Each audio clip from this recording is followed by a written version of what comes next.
a routine question at a credit union counter. But for Jessica Reeves, the answer would crack open a secret that had been hiding in plain sight for 9 years. Inside, the line moved slowly. Jessica checked her phone, her navy blouse crisp under the fluorescent lights. When she finally stepped up, the teller, a woman she'd never seen before, greeted her with a practiced smile.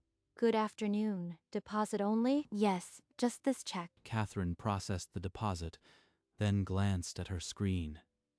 The question she asked next was standard protocol, but her voice held something else. Ma'am, has anyone in your family had access to this account in the last 24 months? Number. Just me. But Catherine didn't move. Her eyes stayed locked on the monitor, scrolling through something Jessica couldn't see. The silence stretched. Could you step into the office with me for a moment? Jessica followed Catherine past the teller line into a cramped office. A man in his 40s, wire-rimmed glasses, stood up from behind a metal desk. Miss Reeves, I'm Mark Hollis, fraud officer. Please have a seat. Fraud officer? What's this about? We detected some inconsistencies on your account. Before I go further, can you confirm no one else has access? Not even a family member? Number. I'm the only person on this account. My mother was joint when I was a minor, but I had her removed when I turned 18. Miss Reeves, your mother is still listed as a joint signatory on this account. She was never removed. That's impossible. I signed the removal forms. Unless she never filed them. Over the past few months, there have been multiple transfers from your account to hers. Small amounts, never above 400, but a clear pattern. Mom, all those times she said she was helping me budget. The system flagged it this month because a larger transfer, 2,200, tripped our algorithm. We need to investigate further.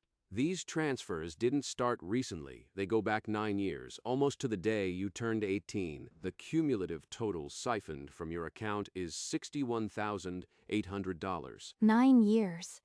My entire adult life, and she never said a word. The teller who served you, Catherine Moore, noticed the pattern 2 weeks ago and waited for you to physically come in. She timed them around my paydays. Knew exactly when the money would hit. I am printing a full record for you. You'll need it if you decide to pursue this. The paper was still warm from the printer. She folded it with trembling hands and slid it into her bag. My mother stole from me. For 9 years, and I never saw it. She walked out past Catherine's station without a word, the printout clutched in her hand. Outside, the gray sky pressed down. She leaned against the cold brick. Every past conversation with her mother, now stained with betrayal. She drove home in a fog. Her apartment was dark, the printout landing on the coffee table like a verdict. The dates lined up. Every transfer came just after a freelance check cleared. She'd been planning this for years. She pulled out an old photo album. There she was at 17, signing the account forms with her mother beside her. I signed the removal forms on my 18th birthday. She swore she'd file them. I believed her. She called the credit union's support line. The rep confirmed the joint signatory status was never removed. She spread the transaction log across the table. A new pattern emerged. Every withdrawal matched a deposit into a third account. An account number I didn't recognize. Not Mom's. Someone else has been cashing in. She typed the number into her banking app. The ownership name blinked back instantly. Joshua Reeves. Josh? He's been sober for years at least. That's what Mom always said. Why would she send him my money? The screen glowed in the darkening room. The trail had led away from her mother alone, and directly to her brother. Jessica picked up her phone and dialed Joshua's number. It rang 6 times. Then voicemail, his voice cheerful, as if there were no weight in the world. He never ignores my calls. Not unless something was very wrong, something he doesn't want me to know. She tried her mother next, forcing herself to sound casual. Jessie, I was just thinking about you. How are you, sweetheart? Good. Hey, I was going through some old banking stuff. You didn't happen to transfer anything recently, did you? Transfer. No, I don't think so. Why? Is there a problem? Her voice tightened. She's lying. Jessica ended the call, suspicion hardening. She pulled up phone records and cross-referenced dates with Joshua's visits. The pattern was unmistakable. Every transfer to Joshua's account happened within 2 days of Linda visiting him, as if she was paying off a debt she couldn't name. She used my money to bail him out of something, over and over. And now he won't even answer my calls. Later that evening, her phone buzzed.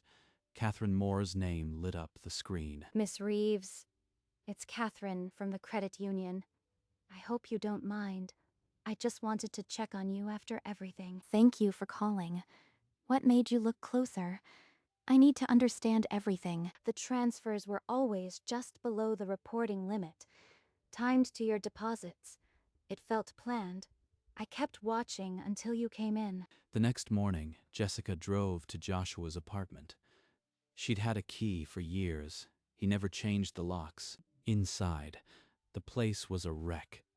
Unpaid bills piled on the counter, the air stale with old takeout. On the fridge, held by a faded magnet, was a flyer for Gamblers Anonymous. Meetings circled in red. Gamblers Anonymous. Not just a few bad bets and addiction. That's why Mom sent him money every week. But if he's in recovery, why the secrets? Unless he's not as clean as they pretend. She snapped a photo of the flyer and left, the puzzle pieces sharpening into focus. Back in her apartment, Jessica pulled up the Gamblers Anonymous website. The signs of addiction read like a resume of Joshua's last 3 years. Secrecy, missing money, vanishing for days. The late-night calls, the loans he never paid back, the jobs he quit without warning, it was all there. She dialed Linda again, this time without pretense. Jessica, what's going on? You sound hard. I went to Josh's apartment. I saw the GA flyer. How long have you known he's gambling? That's not your concern. I've been handling it. He's my son. Handling it. By covering for him? By lying to me? You have no idea what I've done for this family. Don't you dare sit in judgment. The call cut out. Jessica stared at the wall, exhausted. Then her phone buzzed, a text from Joshua. "Can we meet? I think I owe you an explanation." An explanation. Finally. But I am not sure I want to hear it. She stood outside his apartment door, steeling herself. When he opened it, the man before her looked hollowed out. Come in, Jess. I am so sorry it took this to get you here. I went to the bank. They showed me everything. 61,000, Josh. Our mother did that. I thought she was using her savings. I never knew it was your money, I swear to you. He looked up at her, eyes red. Then he pulled a small gold coin from his pocket. I'd been in Gamblers Anonymous for 14 months. I've tried to stop her, but she won't listen. 14 months clean. And she was still bleeding me to cover his past. I am so sorry, Jess. I should have told you. I should have turned myself in. I am not here to punish you. But she has to answer for this. The bank flagged her. He nodded, tears spilling. The weight between them was still crushing, but the lies were finally breaking open. Joshua reached for a worn leather journal on the coffee table. Inside were meeting logs, sponsor notes, 2 years of hard-fought battles. I'll give you everything. My sponsor's number, the logbooks. Whatever it takes to prove this is real. You said you've been asking her to stop for 2 years. What did she say? She'd agree. Then the money would show up again. She thought she was protecting me, but she was keeping me sick. He handed her his 14-month sobriety chip, its edges worn smooth from rubbing. 2 years of begging, and she still stole from me to control him. She never wanted him well. If you press charges, I'll testify against her. It's time she faced what she did. She looked at him, gaunt but clear-eyed, battered but not broken. I need to process this, but I believe you are trying. She walked out into the hallway, the weight of his words anchoring her resolve. The path ahead was terrifying, but for once, She wasn't walking it alone. She spent the night wide awake, every conversation with her mother replaying in the dark. The bank printouts, Joshua's journal, the sobriety chip, they formed a case she couldn't ignore. If she did nothing, Linda would do it again. To her, to Josh, forever. In the morning, she dialed Catherine's number and asked about Linda's behavior. When you first flagged the account, did anything else seem off? Not just the numbers. The mother, she'd call about Joshua constantly, making excuses. It felt like she was managing him, not helping. Even the bank teller saw the manipulation before I did. If you are going to confront her, I can provide a witness statement. Whatever you need, I am ending this. Today. I won't let her control us anymore. Thank you, Catherine. She hung up, gathered the evidence, and walked toward the door. The time for waiting was over. The drive to her mother's house was silent, every mile turning dread into resolve. Jessica, what a surprise. Come in, sweetheart. You look exhausted. We need to talk. About my bank account. About Joshua. They sat across the kitchen table, the same one where Jessica had signed the forms at 17. 9 years of transfers, Mom.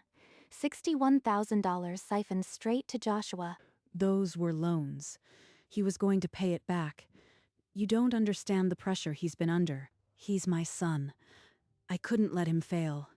You are so heartless, just like your father. He's been in recovery for 14 months, Mom. You knew. You sabotaged him to keep control. I was helping him. Don't twist this into something evil. Jessica stood, the silence between them heavier than the accusations. She walked out, understanding this wouldn't end with words. Back in her apartment, the weight of the confrontation settled in her bones. There was no taking it back. She denied everything, Josh. She called me heartless and said she was helping you. She won't change. I'll testify, whatever it takes. You are not alone in this anymore. Then she called Mark at the credit union, confirming their internal records could support a criminal case. The evidence is solid.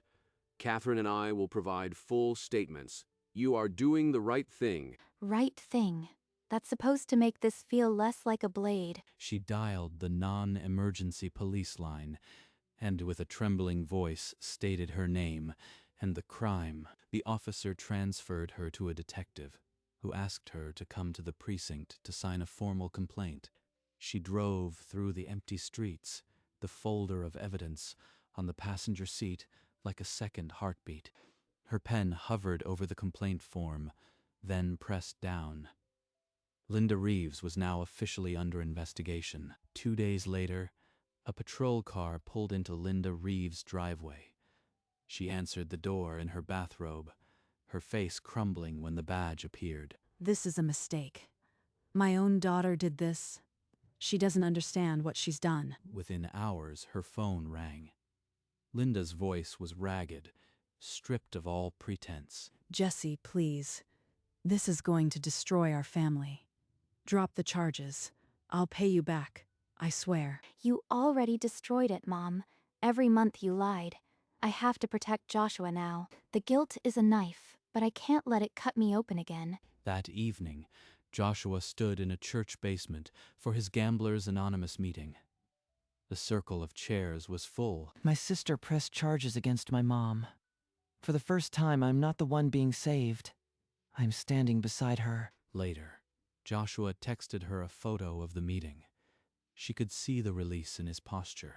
Holding her accountable might be the only mercy that actually reaches him. Months later, the district attorney's office formally charged Linda Reeves with financial exploitation. Before testifying, Joshua sat alone in the hallway, rehearsing the truth he'd avoided for years. In the grand jury room, he faced a silent panel and spoke. She took $61,000 from my sister's account.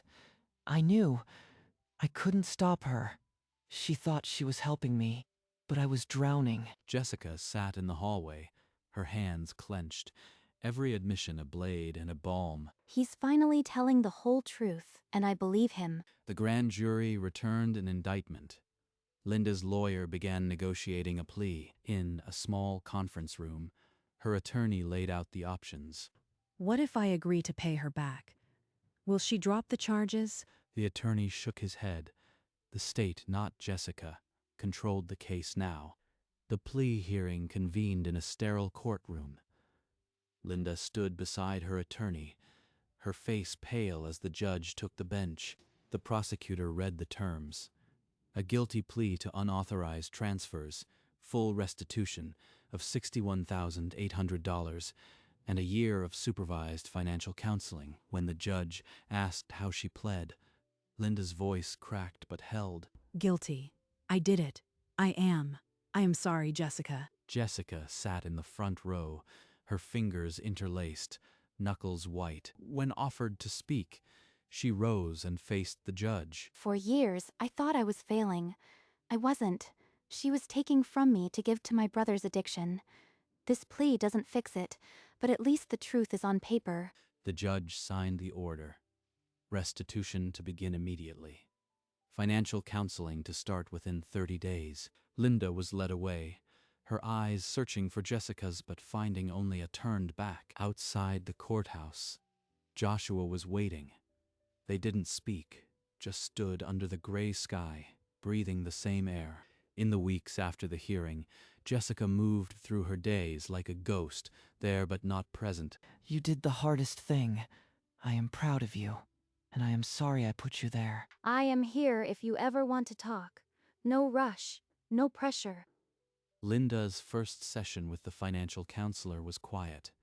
She stared at her own account statements as if they belonged to a stranger. The counselor asked her to list every transfer.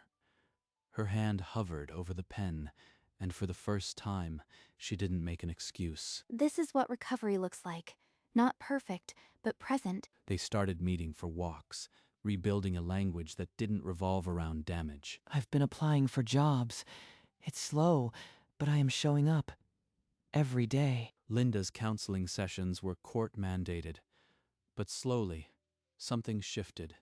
She started listening. She wasn't ready to forgive, but she'd stopped waiting for an apology that would never come. 1 year later, the restitution check arrived on a Tuesday, a stark number on a slip of paper. $61,800. She deposited it without ceremony, then invested it in a UX certification and a small design studio of her own. Joshua marked 2 years of steady employment. His 5-year sobriety chip stayed in his pocket, a quiet testament. Linda had moved from mandated counseling to voluntary sessions. She was learning the difference between enabling and love. Then the envelope arrived, hand-addressed, no return. Inside, 3 pages of careful handwriting. Linda first real apology. Jessica, I can't undo what I took, but I can stop pretending it was justified. I was wrong. I hope one day you'll believe that. She folded the pages and placed them in a drawer. Not discarded, but not answered yet. Some wounds close when they're left alone. Others need to stay open until they're ready. Joshua kept attending meetings, his voice steadier each week. No more secrets. That was the deal he made with himself. The family unit was fractured beyond repair. But individually, they were mending. And that, for now, was enough. The coffee shop on Birch Street had become their unofficial meeting spot, a place where no one asked about the past unless they brought it up. Warehouse supervisor. It's not glamorous, but it's stable. And nobody there knows my history unless I tell them. And I've got a gallery show next month. 6 of my posters, actual walls. Catherine, you are coming, right? Wouldn't miss it. I still remember the day you walked into the credit union. You had no idea what was on that screen. And you waited for her. Not everyone would have done that. You gave us a chance to fix it. You did the fixing. I just pointed at a number and waited. But I am glad I could help, even a little. They laughed, an easy, unforced sound that would have been impossible a year ago. This table holds more than coffee. It holds 3 people who chose not to let the worst moment define them. Eventually, the cups were empty, the afternoon light fading. They walked out together, shoulders brushing under the awning. The bank teller's question had unraveled a decade of lies, but on the other side of that wreckage, something new had begun. The 3 coffee cups sat empty, the afternoon light slanting through the window. Outside, the city hummed. Inside, Jessica lingered a moment longer at the table, her reflection caught in the glass. Justice doesn't always feel like victory. It feels like standing in a storm and not breaking. But standing in my own truth was the first step back to myself. She traced a finger along the rim of her cup, then pushed her chair back. The coffee shop door chimed softly as she stepped out, the world waiting. In the glass, she caught her own reflection. Older, steadier, whole. The camera holds on the empty table, the 3 cups aligned, a silent testament to what had been reclaimed. Fade to black. A single sound, the soft clink of a sobriety chip against a wooden surface, because some endings are really beginnings, disguised as the quiet after a storm, a soft musical sting over black. Then, a montage of stills, the fragments of a decade-long secret, now laid bare, a photo booth strip. Jessica and Joshua, maybe 7 and 10, laughing without reservation. The Denver Credit Union, sunlight on its brick facade, so unremarkable, yet it held the key, Catherine Moore's name tag. She was just a teller, but she became the catalyst for truth. Linda Reeves, tracing the words of an apology letter, her first honest act in years. A sobriety chip, worn and golden. Joshua carried it every day, a testament to his fight. Jessica, at the bank counter, the afternoon the world tilted, her eyes wide with dawning horror. The restitution check, deposited without fanfare. It was never about the money. A seedling, insistently green, breaking through a sidewalk crack. Life against all odds. Fade to black. The music recedes, but the truth, once spoken, never fully fades, based on real events. Names and details have been changed to protect those involved. If this story stayed with you, please like and subscribe. Your support helps us share more true stories, and if you've ever discovered a family secret that changed everything, tell us in the comments. I read every single one. For her, the answer came 20 minutes after that teller's question, and discovering the truth was just the first step. A mother's decade of quiet theft, exposed by a single bank teller. Thank you for watching. If you want more stories like this, subscribe and hit the bell so you never miss an upload. Until next time, stay strong. Stay true, because sometimes the hardest truths lead to the strongest comebacks. See you next week. Silence. I still have the letter.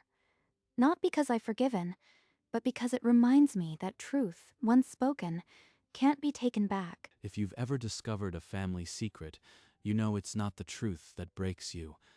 It's the lies that held it together. Thank you for watching. If you want more stories like this, subscribe and hit the bell. Share your own experience in the comments. You never know who needs to hear it. For Jessica, the answer came 20 minutes after a routine question. The healing took longer, but healing did come. And with it, a new kind of family, built not on blood, but on honesty. New growth, from the cracks of a broken foundation. That's what survives when the lies are cleared away. 3 cups, 3 people, 1 truth. That's enough to start again. See you next week. Until then, stay strong. Stay true. Goodbye.